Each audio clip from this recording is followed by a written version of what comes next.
Are you trying to improve your negotiation skills, or maybe you're trying to help someone else? Well, today we're going to go through negotiation skills. What are they?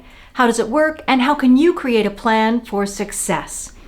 Coming up next on Project Skills Mentor, we're going to go through all of that, and I'm going to introduce you to my new Plan on a Page for coaching negotiation skills.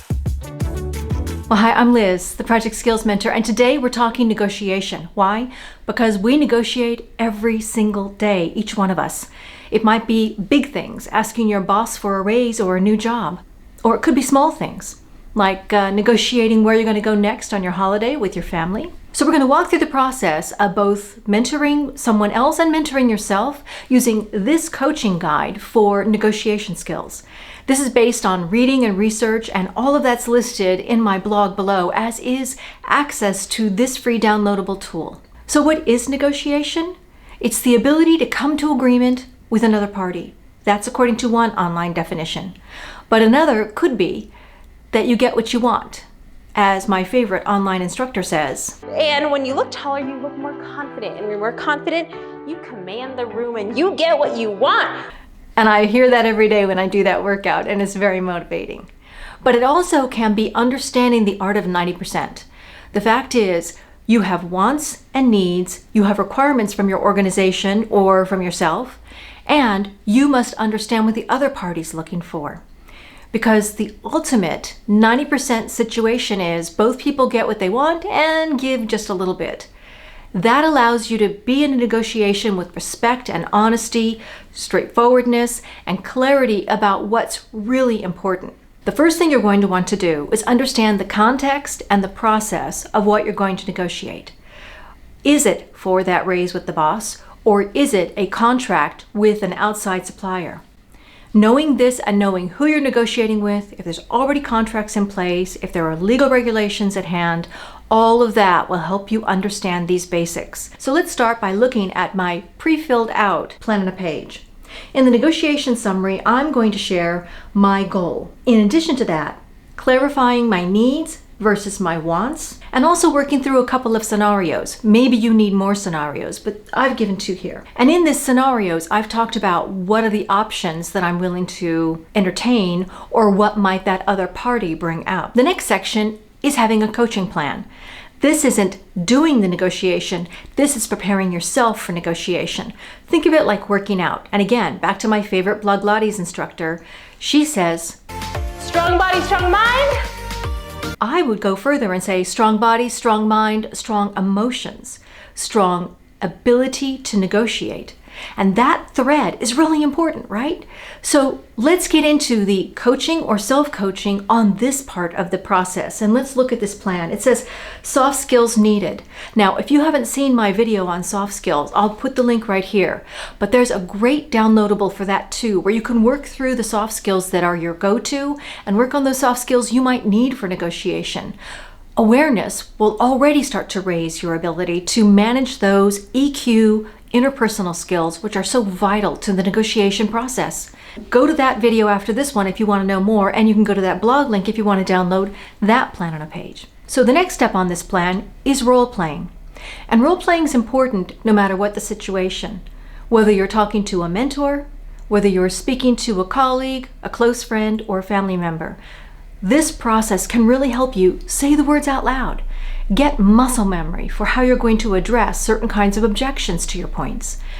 Raising your points clearly and concisely will also be a way of remembering how you want to put that phrase, and even writing it down and rehearsing it a little bit. And the last line there is lessons learned. Now that actually would be a line you'd come back to after you've gone through the entire process, so that you can improve, learn from your mistakes, learn from what you did great, and make sure you do that again. So now let's talk about game plan. 5 steps: evaluate, prepare, plan, perform, and assess.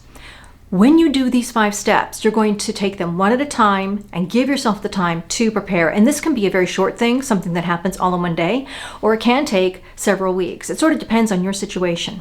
So the first step in evaluate is actually evaluate the negotiation. Is a negotiation right now worth the time and the effort? Once you've assessed that it is, you can go on to the next step. The next step is prepare. And prepare is all about getting yourself the information you need to get ready. So if that's a contract, you need to read it, document the clauses you want to change. I would actually note the wording that exists today and the wording I want to change it to. And I put this into an Excel spreadsheet so I can reference it easily and make notes along the way. The next step might be getting some help, because if you're going to look at something legal or something regulatory, you're going to want to get some expert help. So let's say you're not doing that kind of negotiation, but maybe you're negotiating a raise for yourself or a promotion. You still need to do homework. You still need to have 3 great ideas on why you should get that raise or promotion. You should check the data around you, either a government online website that shows salaries, or you can also look on PMI's salary survey. And that can give you an indication of the kinds of salary you might expect. But either way, have your facts. Write them down. Say them out loud during your role playing. You want to be prepared and you want to make sure those facts resonate. So now we're going to get into step 3, which is the planning. And now we're planning for the actual meeting. When you do this, you're going to want to think about 3 things. When will it happen? Where will it happen? And who will it happen with? So let's take it one at a time. In terms of when, that can be a day. So for instance, if I'm negotiating a contract, toward the end of the month or the end of the quarter might give me a little bit more wiggle room, because end of quarter tends to be result oriented for suppliers. And so they're going to be more amenable to some of your ideas. But also there's when in terms of time of day. Don't let this meeting be set at a time when you're not normally at your best. If you're a lark or an owl, think about when those times are for you that you are most high performing. Where a neutral location can be helpful. Either way, you're going to not want to be uncomfortable, so you're going to want to make sure you know where you're going, you've been there before, you can be there on time, and you know the layout. And then the who. Know who's going to be in the room. Know who the lead negotiator will be, so that you aren't surprised by new topics or new experts brought into the room at the last minute that you haven't agreed to. You might have even had a negotiation round via email to help both parties prepare, because you want the meeting to be meaningful. Step 4, performance of negotiations. In the performance phase, you're actually in the moment of that meeting. So once you've started the meeting and introduced everyone, start by summarizing the contract, the action, the outcome, the goal in a summary form. You're not giving everything away yet, you're just summarizing. You can get everyone into a positive state so that the yes and can take over. That sets a tone for the meeting that can be very helpful when the hard part starts.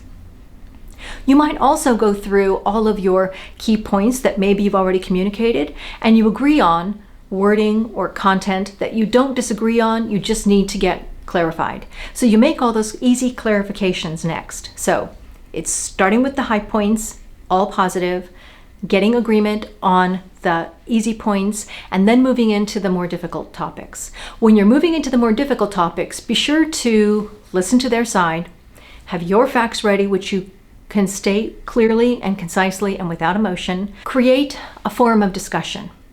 This isn't a zero-sum game where I win a point, you lose a point. You actually have a dialogue.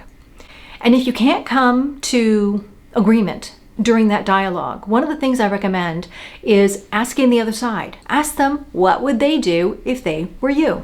And then listen carefully. You might actually get some great hints and tips, and actually a solution may be found, especially if they're showing empathy towards your situation. Another thing you can do is give an analogy of a situation. That can also, again, share the frustration you feel without sharing the emotion of that frustration. And then thirdly, when it's really important and you cannot budge, you can say so. This is a non-negotiable.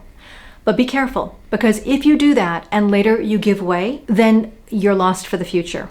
They'll know that standing firm isn't standing firm. So try not to do that unless it's so important to you, you walk away from the deal. So there's a lot more to the performance phase, depending on what kind of negotiation you're going to do. And I've tried to add that in my blog, and the link is below. In that blog link, you'll also find article links to Harvard Business Review and Forbes that can help you round out your thinking.